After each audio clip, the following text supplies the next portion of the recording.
Thank you, Madam Chair. It's been more than 4 years since my first oversight hearing with the Election Assistance Commission as a member of this committee, and more than 2 years since I first introduced legislation to terminate the EAC. Since that time, the agency's actions, or lack thereof, has proven why the original bill did not go far enough in cutting this bloated agency spending. The EAC has proven, yet again, that it is not necessary to the conduct of federal elections. It is an unnecessary expenditure of taxpayer funds. The EAC initially had a 3-year mandate, but as with most government programs, it found a way to maintain its existence.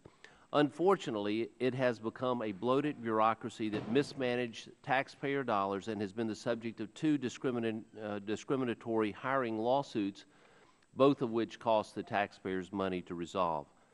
The remaining EAC functions, to the extent they are useful, can be performed more efficiently by other government or private entities. The best course that we can take as the EAC's Committee of Jurisdiction is to simply dissolve the agency and end its wasteful spending. The EAC has outlived its useful life. The Commission was originally designed to distribute money and oversee the upgrade of states' voting machines. The EAC has distributed over $3.1 billion of money for states for machine upgrades and election improvements, and that stream of funding has ended. The EAC's testing and certification program for voting machines has been almost entirely left unused in recent years.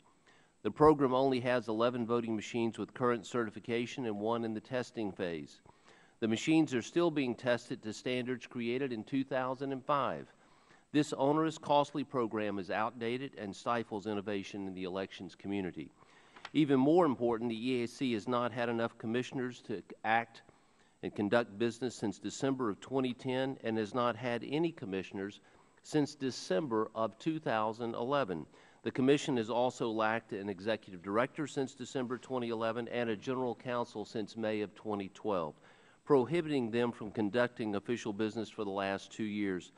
And the overwhelming majority of the country does not seem to have noticed. Yet despite its absence of any mission or leadership, the agency is still receiving an appropriation of $11.5 million. Wasting money on ineffective, useless agencies like the EAC is yet another example of irresponsible government spending. We need to finally put an end to this. This agency has outlived its usefulness, and to continue to fund it is the definition of irresponsibility. This is not a conclusion that we've come to lightly. We put in the time and effort through hearings and meetings with experts and election officials and come to the conclusion that this agency needs to go. NAS, the National Association of Secretaries of State, a bipartisan organization, adopted resolutions calling for the dissolution of the EAC in 2005 and renewed that again in 2010. It is simply the time to end the EAC and save the American taxpayers almost $12 million a year in a time when our nation is hurting financially. It doesn't get any easier to find an example of wasteful spending. If we can't do this, we might as well pack up and go home, because this is as obvious as it gets. Chairman Miller, thank you for your time, and I yield back.